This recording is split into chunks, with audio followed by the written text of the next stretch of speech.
What he said, supported by all the Revolutionary Council, was that the principles of Dr. Jose Rizal motivated the Philippines.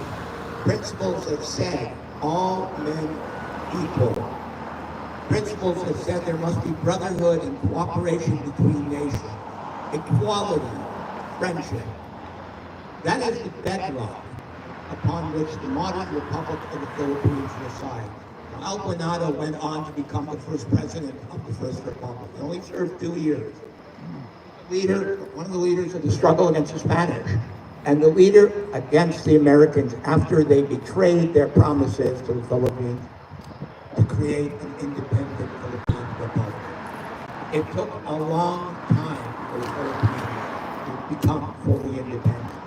Not only a struggle against the Americans, but also a struggle against the Japanese occupation. Now, many of you know I'm Jewish, and I work very closely with Al Abdon, the Philippine Heritage Society, and together we have been promoting the friendship of Filipinos and Jews.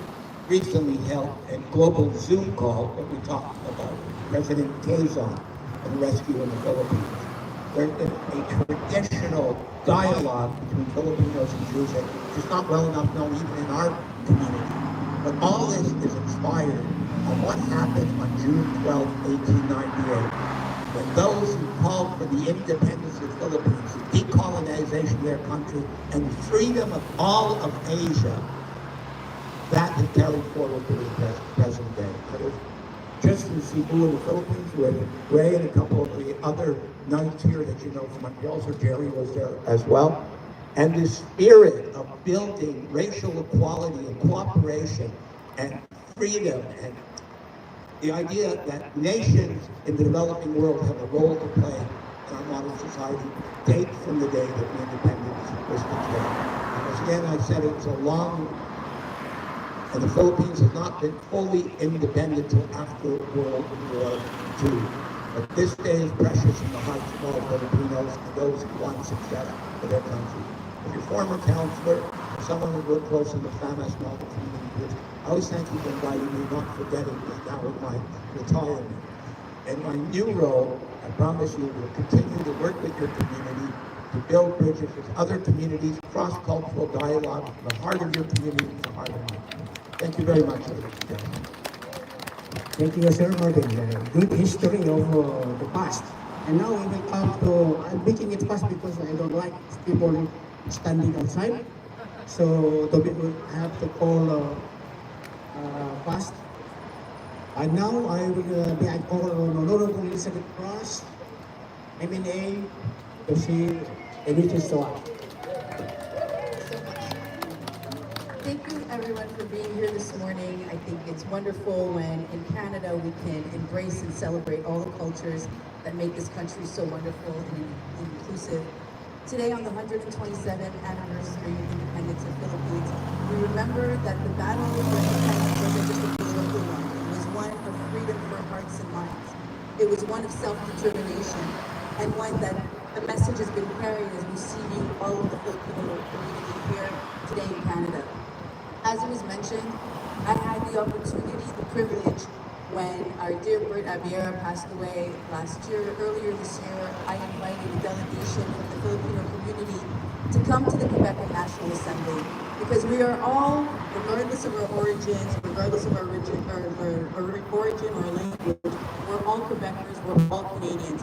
And to have, So to have over 50 members of the Filipino community take a bus to come to Quebec City to sit in the Salon Rouge and hear me be able to pay homage to Bert Abier, I think was a beautiful moment for the community and for what it means to be full-fledged members of both Filipino, Quebec, and Canadian culture. This is my 10th year. In 2015, I started attending the Independence Day Filipino flag ceremony when I was working for my predecessor, David Birnbaum. So for me, it's been wonderful, the friendships that I've been able to develop over the last 10 years with so many people in the community, to see faces from year in year and standing strong and always having something to contribute. It's a wonderful thing, and I feel so privileged to be able to be the M&A for Darcy McGee As many of you know, this afternoon, for the first time, the City of Port St. Luc will be participating in a flag raising for the Filipino independence. It's going to be the first year, first of many, and I think it's wonderful initiatives, again, that bring us all together and show that we each have something from our cultures that we find in common and also that we can be proud of. So thank you all for being here. Thank you for the opportunity, and looking forward to seeing you in many years in the future. Thank you. Thank you, Madam, and we really appreciate your short message to us. By the way, what guest here, I'm not a girl, I don't know you or her, and she will just introduce herself to us.